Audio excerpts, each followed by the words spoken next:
ना crime petrol के नए अध्याय शातिर क्रिमिनल में आप सभी का हार्दिक स्वागत करता हूं। इस श्रृंखला में हम ऐसे अपराधियों की बात करेंगे जिनकी कोई भी गतिविधियां अपराधियों जैसी नहीं होती है, मगर जब इनके अपराध सामने आते हैं तो बड़े बड़े अपराधी भी इनके सामने छोटे लगने लगते हैं। जब आप इनके क्राइम करने के तरीके को देखेंगे तो आपकी रूह तक कांप जाएगी कि इंसानी दिमाग किस तरह से आपको अचंभित करने की क्षमता रखता है। हमारे आसपास की दुनिया हर गुजरते दिन के साथ ज्यादा खतरनाक होती जा रही है। इस खतरनाक हो रही दुनिया में पुलिस ही हमारा एकमात्र सहारा है, जिससे हम उम्मीद करते हैं कि वो अपराधों को रोकेगी और अगर कोई अपराध हो जाता है तो वो उसे सुलझाएगी भी। लेकिन कई बार ऐसा होता है कि तमाम कोशिशों के बावजूद अपराधी पुलिस की पकड़ में नहीं आते हैं, क्योंकि ऐसे अपराधी अपराध करते हैं और अपनी पहचान छिपाकर सामान्य जीवन में घुल मिल जाते हैं। और ऐसे अपराधियों को ढूंढना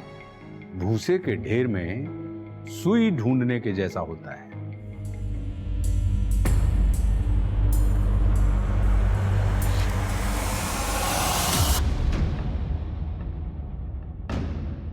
देखिए मिस्टर रजत, मैं आपकी कंडीशन को देख के आपको एडवाइस कर रहा हूं। आपका कैंसर 4th स्टेज में है।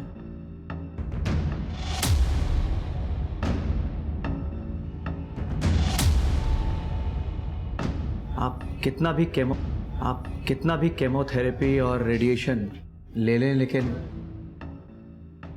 हकीकत यह है कि आपका ठीक हो पाना ऑलमोस्ट इम्पॉसिबल है। सर, पर हम ऐसे कैसे गिव अप कर दें? रजत का ट्रीटमेंट ऐसे बीच में कैसे छोड़ दें सर? पूर्वी जी, मैं आपके इमोशंस को अच्छी तरह समझता हूँ, लेकिन हकीकत यह है कि रजत पहले ही बहुत दर्द बर्दाश्त कर चुका है। आगे मर्जी आप लोगों की है, आप क्या करना चाहते हैं क्या नहीं। ये हर्बल मेडिसिन मैं आपको दे रहा हूँ रजत के पेन के लिए। मेरी आपको सलाह होगी कि आप ऊपर वाले से दुआ करें, अच्छे की उम्मीद करें, लेकिन बुरे के लिए तैयार रहें।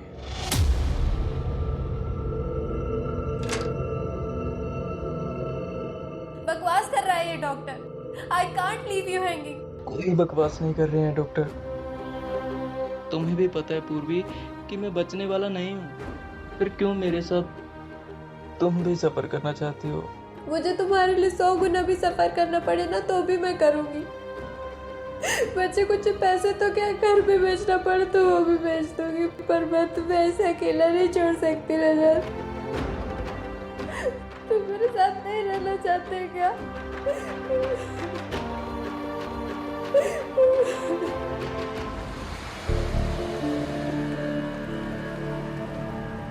ओए बिल दे रे। लो भाई जी 650। भांग खाए हो कि लूट मची है? लूट लो। लूट किस बात की भाई जी? जो है सब लिखा है बिल में। अबे तू लाख रुपए लिख देगा तो क्या तुझे लाख रुपए दे दूंगा इस 2 कौड़ी के खाने के? ये पकड़, खाना सड़ा गला खिलाएंगे, पैसे पूरे मांगेंगे। अरे भाई जी, इतने की तो आप शराब पी गए। ओए जितना दे दिया उसी में तसल्ली कर। पर भाई जी रुको। ओए हट।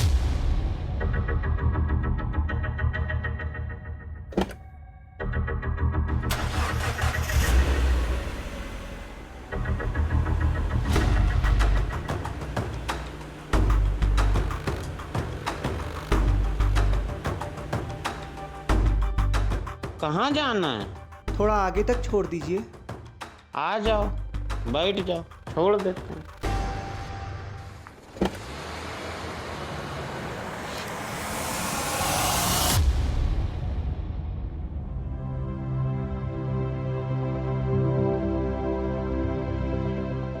ऑफ कोर्स रजत का इलाज हो सकता है। रजत को 4th नहीं 3rd स्टेज का कैंसर। विटामिन ट्रीटमेंट के बाद हम लोग कीमो स्टार्ट करेंगे। हाँ, बट आप लोगों को थोड़ा पेशेंस रखना पड़ेगा। हम रखेंगे सर, आप जैसे कहेंगे ना हम वैसे करेंगे। गुड।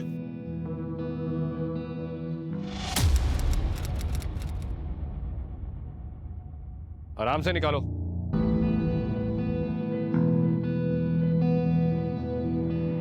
हाँ, इंश्योरेंस है रजत का आपकी कंपनी से। अगर आप पैसे नहीं भरोगे तो कौन भरेगा?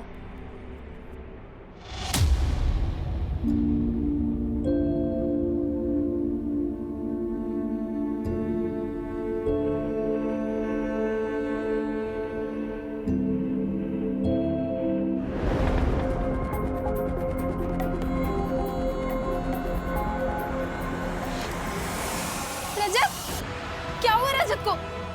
डॉक्टर, लेके जाइए इन्हें प्लीज। डॉक्टर लेकिन हुआ क्या रजत को? रजत!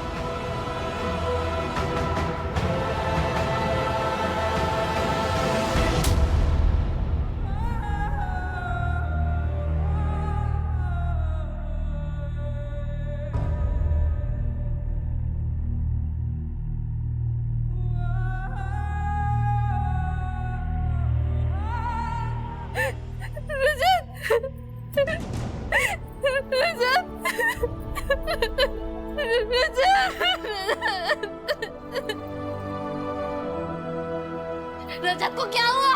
आपने तो कहा था कि वो ठीक हो जाएगा। सब कुछ ठीक था। रजत की बॉडी ट्रीटमेंट को अच्छे से रिस्पॉन्स भी कर रही थी। शायद लास्ट मिनट कॉम्प्लिकेशंस हुई रजत के साथ। पर आपने तो कहा था कि रजत ठीक हो जाएगा। मेरे से क्या हो गया? I am sorry Gurpreet.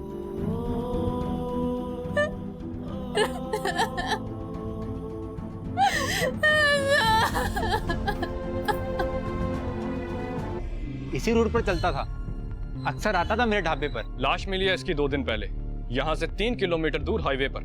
लाश? सर 3 दिन पहले ये मेरे ढाबे पर आया था। जाते वक्त एक औरत को लिफ्ट देते हुए भी देखा था मैंने। जरूर इसी ने कुछ किया होगा उस औरत के साथ भी, तभी उसने इसे मार दिया होगा। नाम पता जानते हो इसका? सर नाम पता तो नहीं मालूम, पर हाँ पहले ही अपना मोबाइल ढाबे पर ही भूल गया था। एक मिनट सर, ये लो सर, शायद इससे कुछ आपको पता चल जाए। ठीक है।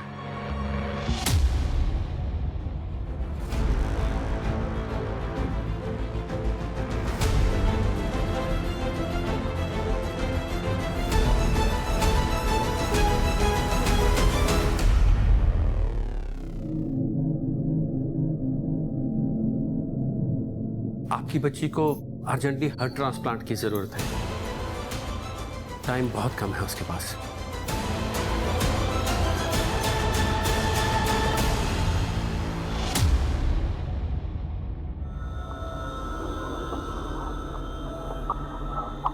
जी आप कौन? मेरी बेटी पीहू इस हॉस्पिटल में एडमिट है और आपके पिताजी की वजह से उसकी जान बचाई जा सकती है। कैसे? मेरी बेटी सिर्फ 8 साल की है और उसे हार्ट ट्रांसप्लांट की जरूरत है। डॉक्टर का कहना है कि आपके पिताजी का हार्ट उसे ट्रांसप्लांट किया जा सकता है।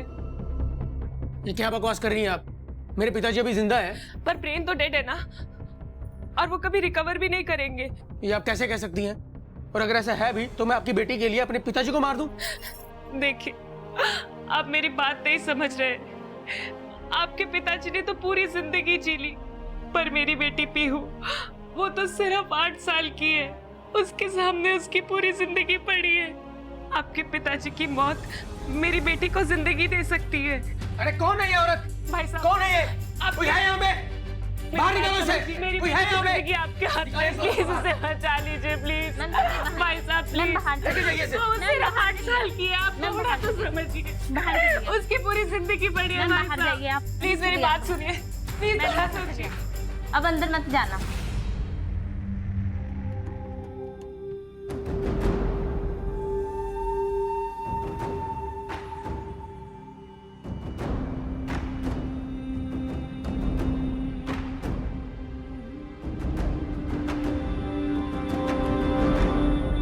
ए रुको,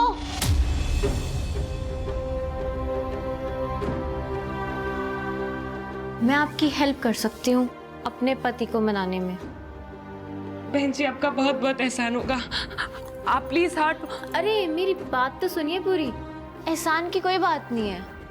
आप पापा जी के हार्ट के बदले हमें सिर्फ 5 लाख रुपए दे दीजिएगा। 5 लाख? पर बहन जी, इतने पैसे तो मेरे पास नहीं है। सारे पैसे पहले ही पीहू के इलाज में खर्च हो चुके हैं। मैं इतने पैसे कहाँ से लाऊंगी? तो फिर रहने दो, बिना कुछ मिले मैं कैसे समझा पाऊंगी अपने पति को? नहीं नहीं, सुनिए, मैं कुछ करती हूँ। मैंने अपने पति से बात करती हूँ। मुझे हार्ट चाहिए। ठीक है।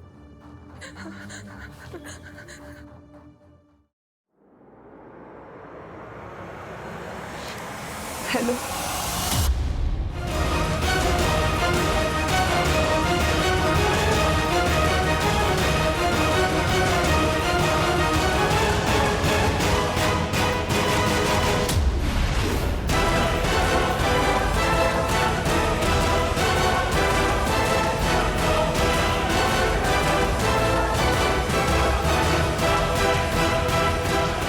सर, इन 8 मर्डर्स में एक बात कॉमन है। जब जब ये मर्डर हुए हैं, एरिया के लोगों ने लाल सलवार सूट पहने एक औरत को देखा है गाड़ियों से लिफ्ट मांगते हुए। क्लियरली एक सीरियल किलर का काम है राजेश, वो भी एक औरत। हमें सीरियल किलर मैपर की जरूरत पड़ेगी किलर की प्रोफाइलिंग करने के लिए। अरेंज करो। सर, इन सारे मर्डर्स में किलर का मोडस ऑपरेंडी बिल्कुल सेम है, लेकिन इस सीरियल किलर ने सिर्फ 8 ही मर्डर किए हैं। इस बात में थोड़ा डाउट है। कैसा डाउट? सर ये देखिए, ये उन सारे मर्डर्स में से किया गया सबसे पहला मर्डर है और ये सबसे आखिरी। सर लेकिन दोनों ही मर्डर्स के मोडस ऑपरेंडी में कोई डिफरेंस नहीं है, बल्कि इस तरह की किलिंग्स में परफेक्शन आते आते आता है। और इन सारे मर्डर्स में परफेक्ट सिमिलरिटी देख के तो ये कह सकता हूं कि इतने मर्डर्स में इतनी सिमिलरिटी बिना प्रैक्टिस के पॉसिबल ही नहीं। मतलब तुम कहना चाहते हो कि इस सीरियल किलर ने इन मर्डर्स से पहले और भी मर्डर्स किए? जी सर। और सर आपका ये अंदाजा भी बिल्कुल सही है कि विक्टिम के गर्दन को गाड़ी में पीछे से बैठ के काटा गया।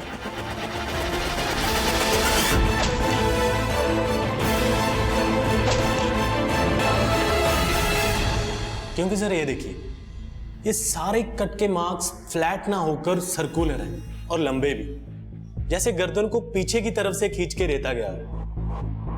क्या ये मर्डर्स कोई औरत कर सकती है? सर बिल्कुल कर सकती, क्योंकि पीछे की तरफ बैठ के मारने के लिए ज्यादा फोर्स की जरूरत नहीं पड़ी होगी विक्टिम को कंट्रोल करने के लिए। मगर हाँ, वो फोर्स इतनी भी कम नहीं होगी कि कोई भी औरत इसे आसानी से कर ले। अगर वाकई में ये सीरियल किलर कोई औरत है तो पक्का वो कोई अच्छी कदकाठी वाली औरत होगी।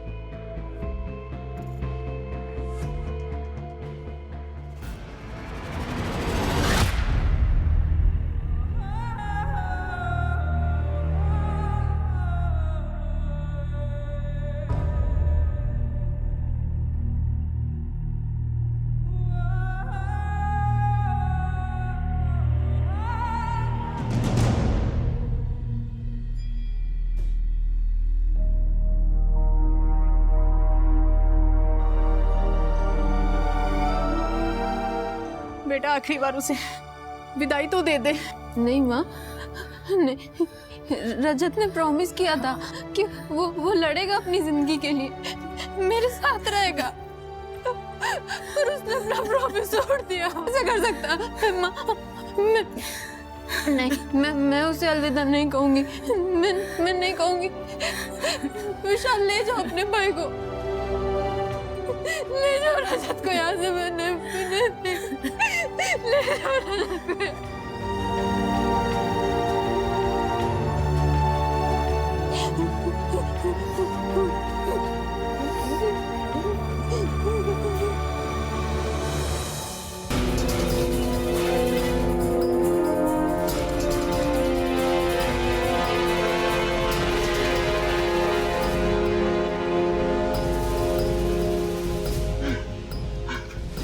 जा भाग।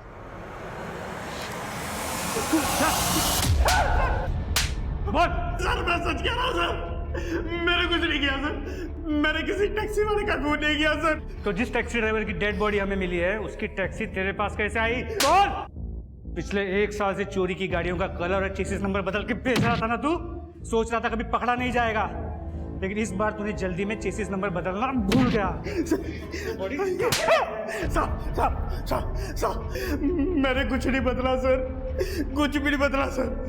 मुझे गाड़ियाँ वैसे ही मिली थी जैसे आपको मिली है सर। फिर ये सारी गाड़ियां तेरे पास आई कहाँ से तेरे पास? सर कॉल आते थे उन गाड़ियों को उठाने के लिए, और कॉल पर ही अलग अलग जगह का एड्रेस दिया जाता था। उन गाड़ियों को उठाने के बाद पेमेंट वही रखने के लिए बोलते थे साहब।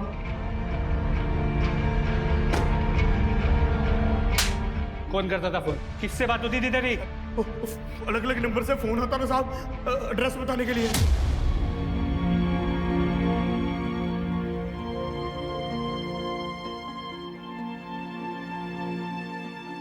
बेटा कुछ खा ले, ऐसे कब तक बिना खाए पिए जागती रहेगी?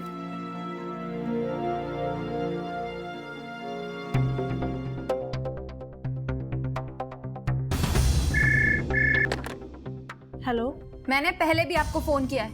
मेरी डॉक्टर बख्शी से अभी बात करवाइए। अगर इस बार डॉक्टर बख्शी कॉल पर नहीं आया ना तो मैं पुलिस में कंप्लेन करूंगी उनकी। मेरे पति की मौत के जिम्मेदार है वो। वेट,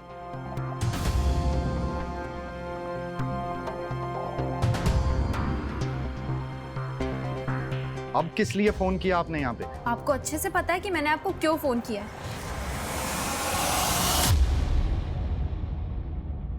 देखिए, आपके हस्बैंड की अभी अभी डेथ हुई है। कहीं आप इमोशंस में आके तो हॉस्पिटल को ब्लेम नहीं कर रही हैं? क्योंकि बहुत ही रेप्यूटेड हॉस्पिटल है ये। रेप्यूटेड है तो क्या हुआ? मेरे पति का मर्डर किया है डॉक्टर बख्शी उन हॉस्पिटल वालों ने। मुझे रिपोर्ट लिखवानी उन लोगों के खिलाफ, कातिल है वो लोग। और आप मेरी रिपोर्ट नहीं लिख रही है, क्यों? क्या हुआ?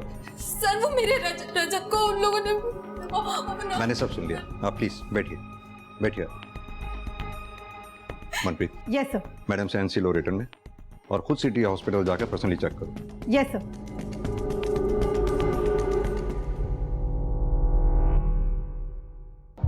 मैम, रजत को बचाने के लिए हम जो कुछ कर सकते थे हमने वो सब कुछ किया, पर वो नहीं बच पाया। कैंसर तो आपको पता है कितनी अनप्रेडिक्टेबल सी बीमारी है, न जाने कब क्या हो जाए। झूठ बोल रहे हैं आप ये। रजत को कैंसर ने नहीं मारा, बल्कि आपने और आपके हॉस्पिटल ने मारा है।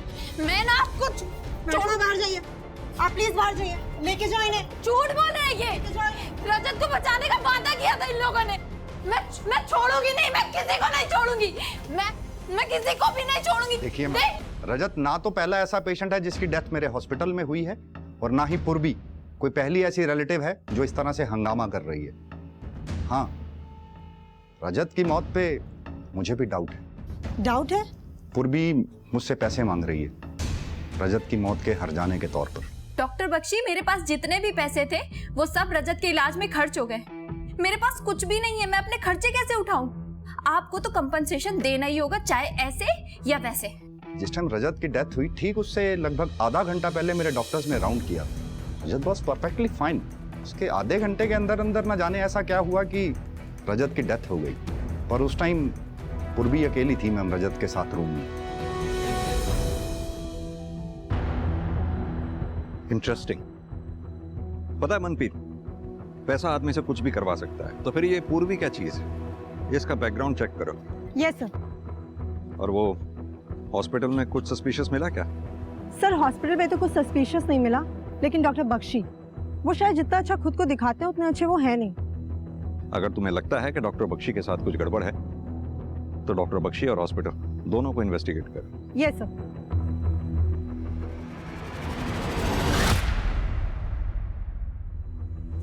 सर मुझे पैसों की जरूरत है, और आप ऐसे कैसे मना कर सकते हैं मुझे पैसे देने से?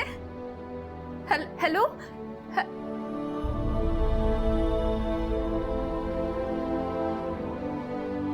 आप ठीक हो भाभी? बैठिए, थोड़ा पेशेंस रखिए भाभी, सब ठीक हो जाएगा। ऐसे गुस्सा करोगे तो आप खुद का ही नुकसान करोगे भाभी।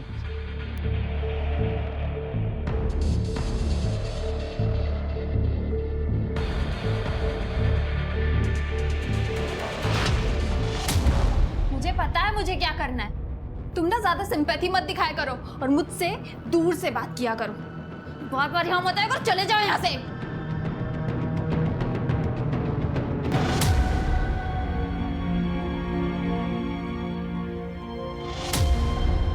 आप बात को समझ नहीं रही हैं मैडम। हॉस्पिटल में जगह नहीं है दूसरे पेशेंट्स के लिए, और आपकी बेटी का एक ही इलाज है, हार्ट ट्रांसप्लांट, और वो आप अरेंज नहीं कर पा रही हैं। आप एक काम करिए, या तो इसको आप घर ले जाइए और इसके साथ टाइम स्पेंड करिए प्लीज। आपको समझ में आ रहा है आप क्या बोल रहे हैं? मरने के लिए ले जाऊं अपनी बेटी को घर? मैं आपसे बोल रही हूँ कि एक दिन का टाइम और दे दीजिए। मेरे हस्बैंड कर रहे हैं पैसों का इंतजाम इसके हार्ट ट्रांसप्लांट के लिए। आप समझ क्यों नहीं रहे हैं? बस एक दिन, या तो आप हार्ट अरेंज करिए या फिर इसको आप घर ले जाइए प्लीज। कर देंगे। मैं जानती हूँ माँ।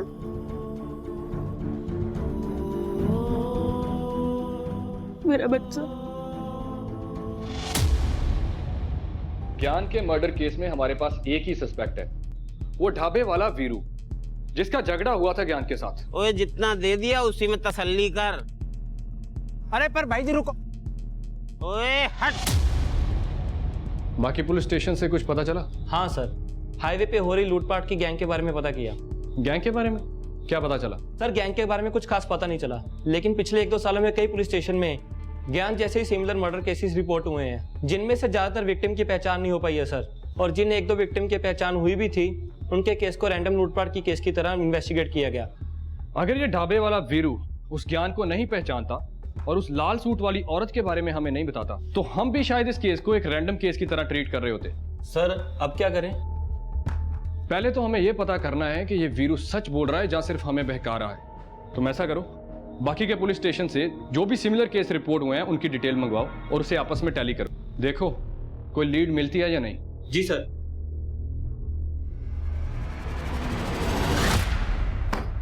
सर 12 केसेस हैं ज्ञान के जैसे। 12 केस तो रिपोर्ट हुए हैं तेजिंदर, क्या पता कितने केस रिपोर्ट ही नहीं हुए होंगे। मॉडस ऑपरेंडी को देखकर तो यही लग रहा है कि कोई गैंग एक्टिव है हाईवे पर। और सर वो औरत जो ज्ञान के साथ देखी गई थी? 2 ही पॉसिबिलिटी हैं, या तो वो औरत विक्टिम को फंसा के गैंग के पास लेके जाती होगी, या फिर उसने खुद मर्डर किए होंगे।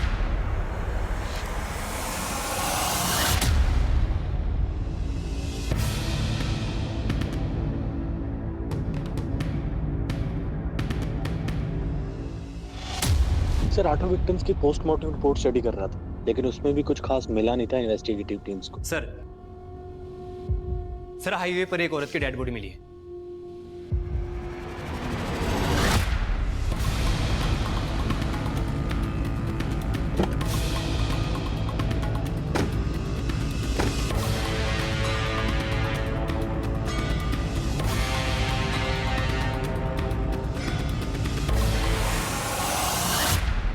सर लाल सूट, सर ये कहीं हुई तो नहीं? बॉडी को बाहर निकाल। बॉडी को सबसे पहले तुमने देखा था? जी सर, मैं बस यहाँ से जा रहा था तो मेरी नज़र पड़ी सर। तो जब यहाँ आए बॉडी के आसपास किसी को देखा? नहीं सर, यहाँ पर कोई भी नहीं था।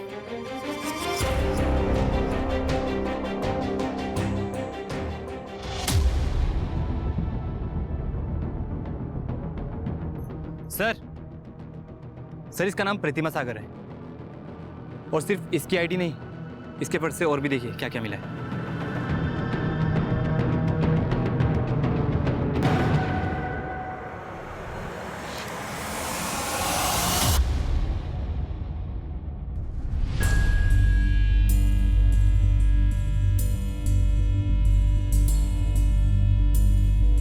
सुनो यहाँ, ये प्रतिमा सागर यहीं रहती है? जी प्रतिमा यहीं रहती हैं, लेकिन काफी दिन से दिखाई नहीं दी। तो इसकी फैमिली में कोई नहीं है? अरे सर फ्री है सर, कोई होता भी तो वो भी साथ छोड़ के चला जाता। ऐसा क्यों? अरे सर साइको है, कब आती कब जाती है इसका कोई पता ही नहीं लगता, किसी से बनती ही नहीं है इसकी। अगर गलती से कोई इससे बात भी कर लेना तो खामखा भड़क जाती है। ऐसी औरत से कौन कांटेक्ट रखना चाहेगा, ना घर वाले ना बाहर वाले का। ठीक है।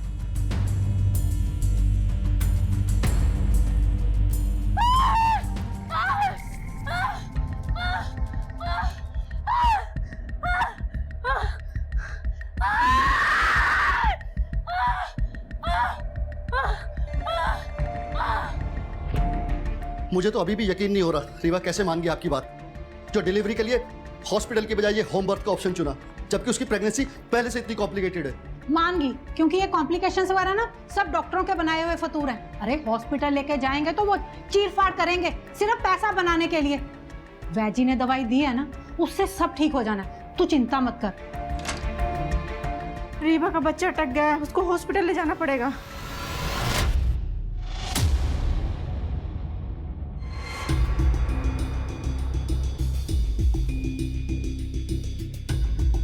We want justice. We want justice. We want justice. We want justice. We want justice. We want justice. अरे हटिए, हटिए, प्लीज प्लीज प्लीज प्लीज हटिए, स्कूटी स्ट्रेचर लाओ प्लीज।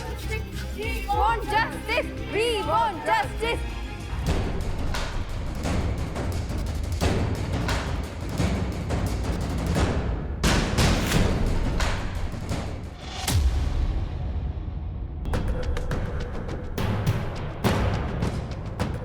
मत रीवा, सब ठीक होगा, कुछ नहीं होगा तुम्हें।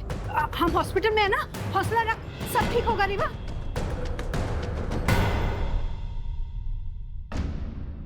मैं ना वैजी को फोन करती हूँ, वो जरूर कोई दवा बताएंगे।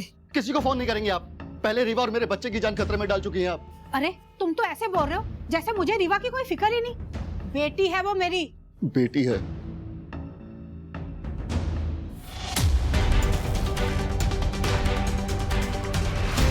ये रहे तुम्हारे पैसे। लेट कर दिया तुमने, अब कुछ नहीं हो सकता। डैडी जी गुजर गए। कुछ नहीं हो सकता मतलब?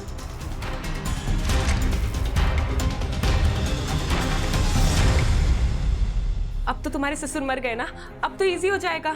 नहीं हो पाएगा, डेथ हार्ट फेल होने से हुई है और तुम्हें तो हार्ट ही चाहिए था ना।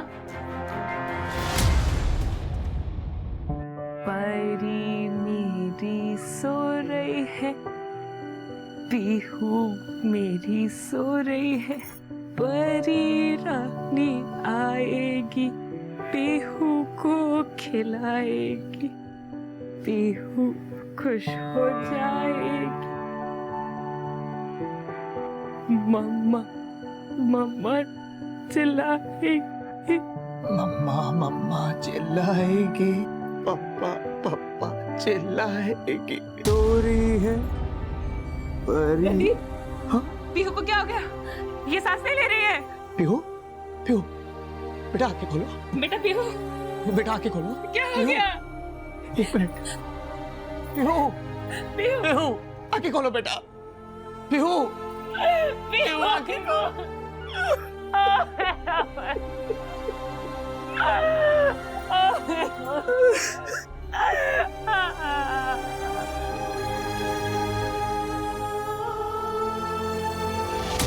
सारे प्रूफ प्रतिमा को हमारी सीरियल किलर बता रहे हैं, लेकिन मुझे कुछ सही नहीं लग रहा। यह भी तो हो सकता है कि ये सारे प्रूफ्स प्लान किए गए प्रतिमा के खिलाफ, ताकि हम हमारी इन्वेस्टिगेशन बंद करें। एक काम करते हैं, इस प्रतिमा के मर्डर केस को एक इंडिपेंडेंट मर्डर केस की तरह ट्रीट करते हैं और इसके किलर को ट्रेस करने की कोशिश करते हैं। एक बार ये किलर हाथ में आ गया तो प्रतिमा की असली कहानी भी सामने आ जाएगी। प्रतिमा की बॉडी हमें यहाँ मिली थी, तुम उस तरफ जाके पूछताछ करो, हम लोग इस तरफ देखते हैं। हो सकता है प्रतिमा के केस में कोई नया लीड मिले। ठीक है सर।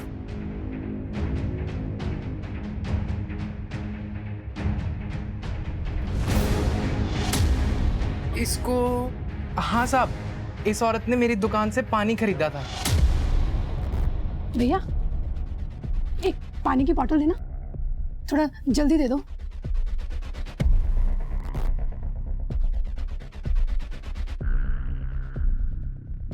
मैडम कौन है वो?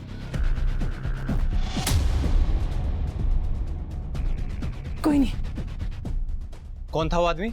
सब इतना तो नहीं पता, बहुत अंधेरा था, पर वो आदमी ना कद काठी से बहुत लंबा चौड़ा था। यानी कि मेरा शक सही था, कोई तो प्रतिमा का पीछा कर रहा था। उसी ने प्रतिमा को मारा और उसकी बॉडी पे सीरियल किलर होने के प्रूफ प्लांट करके खुद गायब किया। सर लग तो ऐसा ही रहा है। दुकानदार के डिस्क्रिप्शन के हिसाब से पीछा करने वाले की कदकाठी हमारे सीरियल किलर की प्रोफाइल से मैच कर रही है। प्रतिमा के मोहल्ले में जाके पूछताछ करो, देखो किसी ने कोई सस्पिशियस आदमी या औरत प्रतिमा के घर के पास देखा है कि जो कोई भी प्रतिमा को फॉलो कर रहा था वो प्रतिमा के अजीब बिहेवियर के बारे में जानता, और वो ये भी जानता था कि प्रतिमा के आगे पीछे कोई नहीं।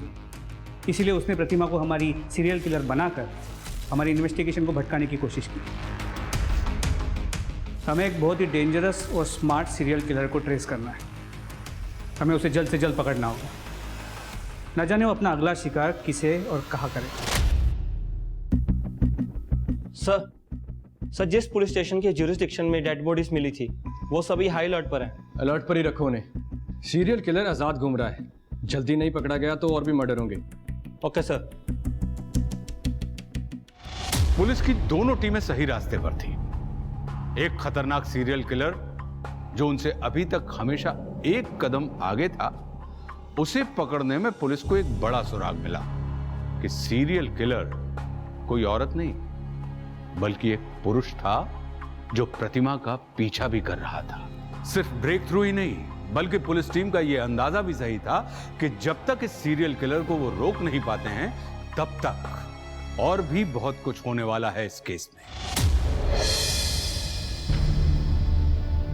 डेड बॉडी मिलने में थोड़ा वक्त लगेगा, तब तक आप घर जाइए, मैं आता हूं। जी मैंने सुना आपकी बीवी के बारे में। इन हॉस्पिटल वालों ने आपकी बीवी और बच्चे दोनों को मार दिया ना, जैसे मेरे रजत को मारा था। देखिए, आप हमें प्लीज अकेला छोड़ दीजिए। वी आर इन पेन, हम बहुत दुखी है, प्लीज चलो।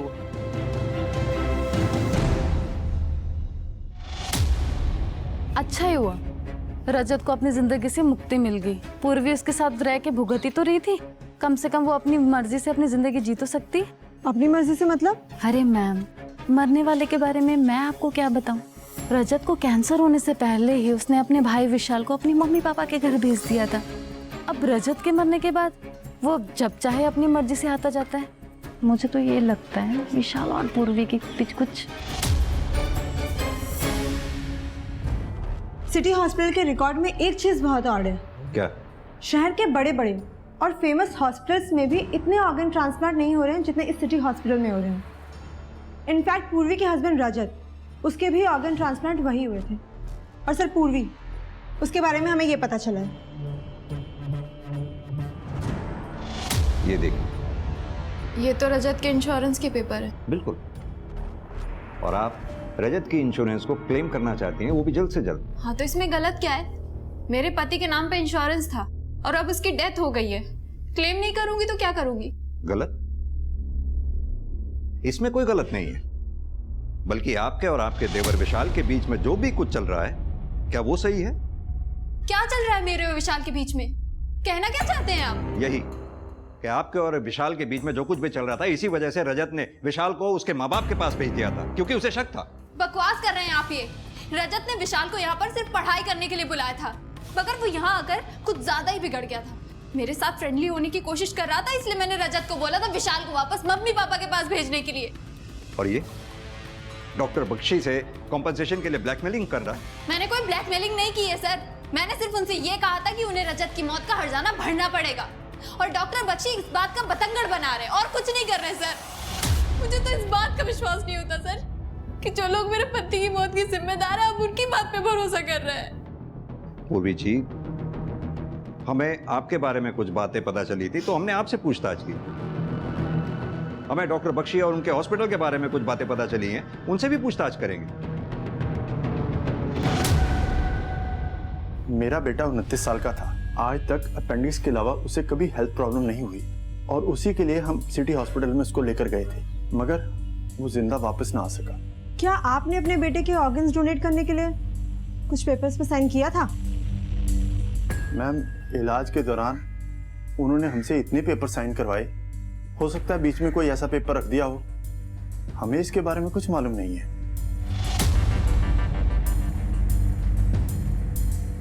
किडनी कौन दे रहा था ये जानकर मुझे क्या करना था मैम? सिटी हॉस्पिटल वालों ने बताया किडनी अवेलेबल है तो मैंने ट्रांसप्लांट करवा ली। कितना पैसा दिया था आपने ट्रांसप्लांट का? 3 लाख पड़े थे मैम। आधा पैसा ऑनलाइन दिया था, आधा कैश में। सर, मेरी बीवी रीवा को प्रेगनेंसी में पहले ही बहुत कॉम्प्लिकेशंस थी, फिर भी मेरी सास ने उसे इस देसी इलाज के चक्कर में फंसा दिया। अब आप ही बताइए, मैं अपनी बीवी की मौत का जिम्मेदार किसे मानूं? हॉस्पिटल को या अपनी सास को? मिस्टर शिव, एक बात बताइए, आपकी पत्नी रीवा के ऑर्गन्स डोनेट हुए थे? सर जितने भी ट्रांसप्लांट हुए हैं मेरे हॉस्पिटल में सबके सब लीगल हैं। हमारे पास पेपर्स हैं, रिलेटिव की परमिशन है।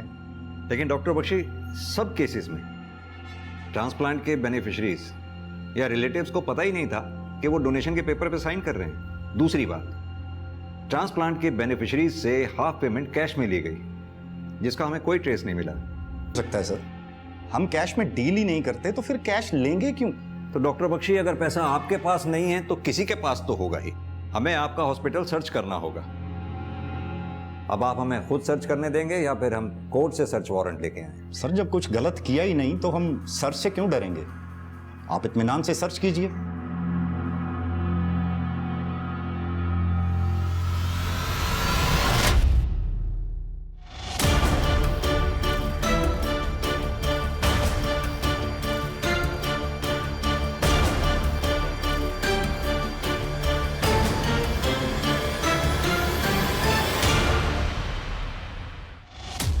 हाँ तो राधा कुमारी जी, हॉस्पिटल के ऑर्गन डोनेशन ट्रांसप्लांट के सारे गड़बड़ केसेस तुम ही हैंडल करती हो, क्यों और कैसे? हॉस्पिटल में कोई और नर्स नहीं है क्या? सर मेरा यकीन कीजिए, मैंने किसी को कुछ नहीं किया। मैं तो सिर्फ ऑर्गन डोनेशन के पेपर पर रिश्तेदारों की सिग्नेचर लेती थी। धोखे से? ये सारा उसका आइडिया था। वो पहले से ही जानता था कि कौन सा पेशेंट कब बनने वाला है। वो बस मुझे नाम मैसेज कर देता था और मैं सारे पेपर वर्क कंप्लीट कर लेती थी। सब बताए गए पेशेंट के मरने के बाद जिन्हें ऑर्गन चाहिए होते थे, मैं उनसे कैश लेके उसे 70% दे देती थी। मुझे तो सिर्फ 30 ही मिलता था सर। नाम क्या है उसका? नाम बताओ। सर मुझे नहीं पता, वो सिर्फ मुझे पेशेंट का नाम मैसेज करता था और पैसे कहाँ छोड़ने हैं वो एड्रेस मैसेज करता था। जब तुमसे जानती तक नहीं हो, इतना दावे के साथ कैसे कह सकती हो कि वो मेल था? सर मैंने तो सिर्फ आइडिया लगाया है। वो औरत है कि मर्द मुझे नहीं पता। देखो राधा, इतना बड़ा कांड तुम अकेले तो कर नहीं सकते। शराफत से ये बताओ, इस इतने बड़े कांड में हॉस्पिटल का कौन कौन स्टाफ मेंबर तुम्हारे साथ शामिल है? सर गार्ड रमेश और वार्ड बॉय सुखविंदर। सर मेरा कोई कसूर नहीं है, मुझे छोड़ दीजिए, मैं बेगुनाह हूँ सर।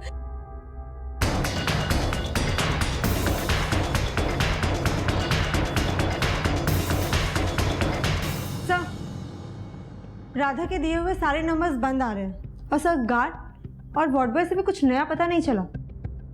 मनप्रीत, हैरानी की बात है, जितने भी पेशेंट्स ऑर्गन डोनेशन रैकेट का शिकार हुए हैं, सब में एक चीज कॉमन है, सबकी मौत हार्ट अटैक से हुई है। हाँ सर, मेरा तो ध्यान ही नहीं गया इस बात पर। और इतना ही नहीं, ये सभी पेशेंट्स के केसेस को जब मैंने गहराई से स्टडी किया तो एक चीज और कॉमन पाई। इन सभी पेशेंट का कभी ना कभी एक आयुर्वेदिक डॉक्टर दीप राणा से कनेक्शन रहा है। इन सभी पेशेंट्स का दीप राणा से कनेक्शन होना महज इत्तेफाक नहीं हो सकता, कहीं तो कोई गहरा राज छिपा है। देखिए, आपका कैंसर लाइलाज है। अगर फिर भी कोई डॉक्टर आपको ये कहता है कि वो आपको यहां से ठीक कर सकता है, तो इसका सीधा मतलब ये है कि वो आपसे झूठ बोल रहा है और आपसे पैसे ऐंठना चाहता है। इसलिए मेरी आपको यही सलाह होगी कि आप अपने बेटे के साथ अपने घर जाएं। आप अपनी जिंदगी के आखिरी कुछ दिन अपने परिवार वालों के साथ शांति से बिताएं। बेटा, ये स्वर्ण अमृत मैं तुम्हें दे रहा हूं, जब जब दर्द हो देते रहना। सर पिछले 3 सालों से प्रैक्टिस कर रहा है डॉक्टर, लेकिन इससे पहले कहाँ था, क्या कर रहा था, इसकी कोई इन्फॉर्मेशन नहीं। और उसकी डिग्री जेन्युइन है सर, लेकिन एक चीज़ बहुत स्ट्रेंज है इसके बारे में। इसकी फैमिली लाइफ के बारे में किसी को कुछ नहीं पता। इसके माँ बाप, इसके बीवी बच्चे, इसकी कोई इन्फॉर्मेशन नहीं।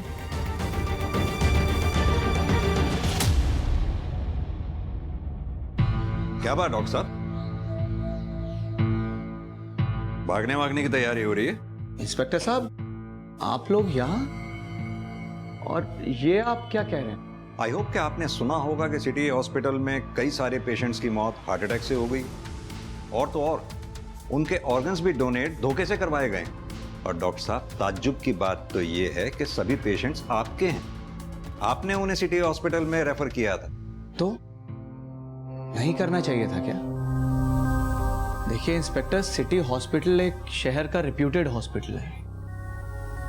पेशेंट्स को सेकंड ओपिनियन चाहिए होता है, इसलिए मैं उन्हें उस हॉस्पिटल में रेफर कर देता हूँ। इसमें कुछ गलत किया क्या मैंने?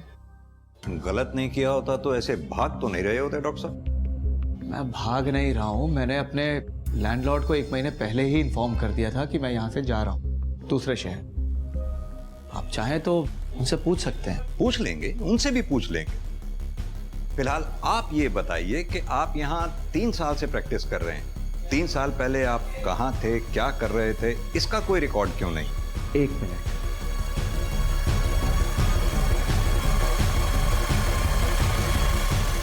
ये देख लीजिए आप देख लीजिए मैं कब कब कहाँ कहाँ किस किस शहर में रहा और क्या कर रहा था, वो सब डिटेल है इसमें। ठीक है डॉक्टर साहब, फिलहाल हम ये डॉक्यूमेंट्स लेकर जा रहे हैं वेरिफिकेशन के लिए, लेकिन हाँ, जब तक हम कहें नहीं ये शहर छोड़कर जाइएगा नहीं। चलो मनप्रीत। काफी डिलेड है सर, एक बार भी नहीं घबराया और हर सवाल का बिल्कुल परफेक्ट जवाब रेडी था, वो भी पहले से। परफेक्ट तो कुछ भी नहीं होता मनप्रीत, फिर ये डॉक्टर कैसे परफेक्ट हो सकता है? एक काम करो मनप्रीत, डॉक्टर की फोटोग्राफ आसपास के पुलिस स्टेशन में सर्कुलेट करवाओ। पता करो इस डॉक्टर का किसी केस से लेना देना रहा हो, अगर हाँ तो उस केस की पूरी डिटेल्स निकलवाओ। इस डॉक्टर का इतिहास गायब है ना, इसका इतिहास निकालकर इसका भविष्य बिगाड़ेंगे।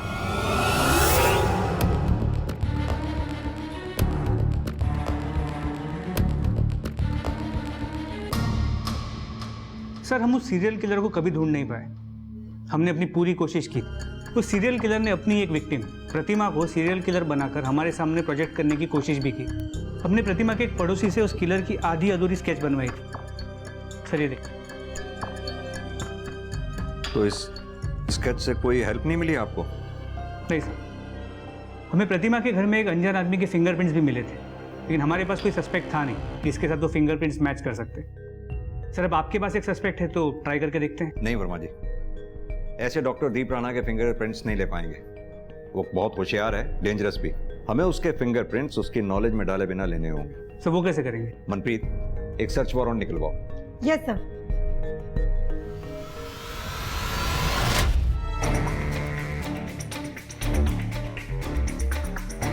आप इंस्पेक्टर साहब अपना टाइम वेस्ट कर रहे हैं। आपके उस सीरियल किलर का राज मेरे इन बॉक्सेस में नहीं मिलेगा आपको। पता है हमें डॉक्टर साहब, हमें इन बॉक्सेस में कुछ नहीं मिलने वाला। सरकारी नौकरी है, फॉर्मेलिटी करनी पड़ती है।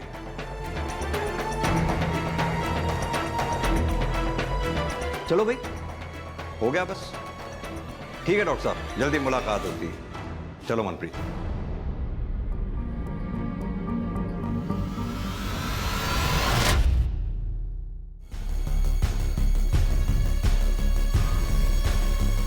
फिंगरप्रिंट मैच हो गए तो हमारा सस्पेक्ट दीप राणा ही है।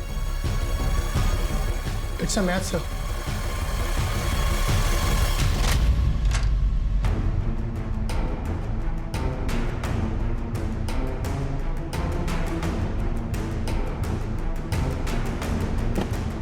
मैं क्रिमिनल कोई शौक से नहीं बना हूं। मेरी बच्ची जब हॉस्पिटल में थी तो किसी को भी उसकी जान की परवाह नहीं थी। सबको बस पैसा ही चाहिए था। मैं पैसे भी ले आया था पीहू के हार्ट ट्रांसप्लांट के लिए, मगर ट्रांसप्लांट होने से पहले ही वो बुढ़ा हार्ट अटैक से मर गया। और तब मुझे लगा कि जिसको मरना ही है, अगर उसके मरने से किसी की जिंदगी बच जाती है, खासकर मेरी बेटी जैसे बच्चों की या और लोगों की, तो उनके मरने में क्या गलत है। इसलिए मैंने डॉक्टर बनने की सोची। जिन लोगों के बचने की कोई उम्मीद ना हो, उन्हें टाइम से उनके अंत तक पहुंचा सकूं। लेकिन डॉक्टर बनने के लिए मुझे पैसों की जरूरत है, और इसलिए मैंने मर्डर्स किए।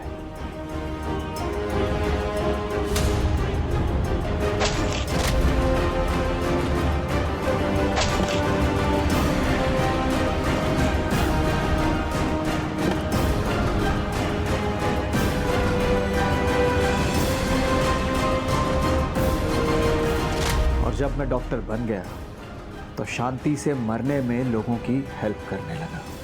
मैंने उन्हें बिना दर्द के और बिना तड़पाए मुक्ति दी, अपनी दवा से, जिसे पीकर उनका दिल धीरे होते होते आखिरकार बंद हो जाता था। मेरी बेटी को तो नहीं बचा पाया मैं, लेकिन हाँ, मेरी बेटी के ही जैसे ना जाने कितने ही लोगों को जिंदगी मैंने दी है। दूसरों को मारकर खुद को भगवान समझ बैठा है। कितने ही निर्दोष लोगों की जान ली है तूने, उन टैक्सी वालों की, उस प्रतिमा की। न जाने ऐसे कितने पेशेंट्स जिसमें से कई बच भी जाते अगर तू बीच में नहीं आता तो। कैसे बच सकते थे इंस्पेक्टर साहब? पैसे देकर, हाँ, दोनों हाथों से भर भर के पैसे देते और जिंदगी खरीद लेते। लेकिन मेरे एक सवाल का जवाब दीजिए आप लोग, उन लोगों का क्या जिनके अपने उन्हीं पैसों की कमी से मर जाते हैं? उन लोगों का क्या? अपनी पापों का ठीक रहा, अपनी बेटी की मौत के ऊपर मत डाल। 2012 से तूने 108 लोगों को मारा है। अगर सिर्फ डॉक्टर बनने के लिए पैसों की बात होती ना तो कब का रुक गया होता, मगर तू रुका नहीं। तो ये मुक्ति दे के मसीहा बनने की कहानी किसी ऐसे को सुनाना जो तुझे जानता ना हो, हमें नहीं। जगतार, लेके जाओ उसे।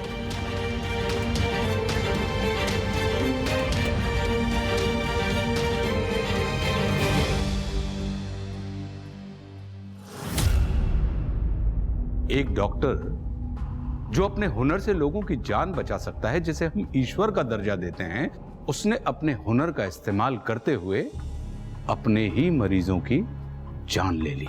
कोर्ट ने आईपीसी की धारा 302, 304 और 120 बी के तहत डॉक्टर दीप राणा को मानवता के खिलाफ किए गए उसके जघन्य अपराध के लिए फांसी की सजा सुनाई। अक्सर यह होता है कि किसी के साथ हुआ अन्याय उसे अपराध की ओर धकेल देता है, फिर वो इंसान खुद के द्वारा किए गए अपराधों को न्याय की तरह देखने लगता है। आंख के बदले आंख हर किसी को अंधा बना देगा। यह केस इस बात का सबसे बड़ा प्रमाण है। इतने सारे पीड़ित थे इस केस में क्योंकि एक आदमी को लगा कि यह उसकी बेटी का बदला है। बदले की भावना हम मन में रखकर सालों साल अपने जख्मों को खुद कुरेदते रहते हैं। ऐसे जख्म जो वक्त की मरहम से ठीक हो जाने थे, बदले की इच्छा से वो जख्म बार बार उभर कर सामने आने लगते हैं। बदला कभी भी किसी गलत को सही नहीं कर सकता है। इस बात को जो जितने जल्दी समझ लेता है, उसकी जिंदगी उतनी ही आसान हो जाती है। अब मैं आशुतोष राणा विदा लेता हूं आपसे। मैं फिर मिलूंगा आपसे एक ऐसी ही कहानी के साथ जो आपको रखेगी सतर्क और जिंदगी को सुरक्षित। तब तक अपना और अपनों का ख्याल रखिए और देखते रहिए क्राइम पेट्रोल सत्य।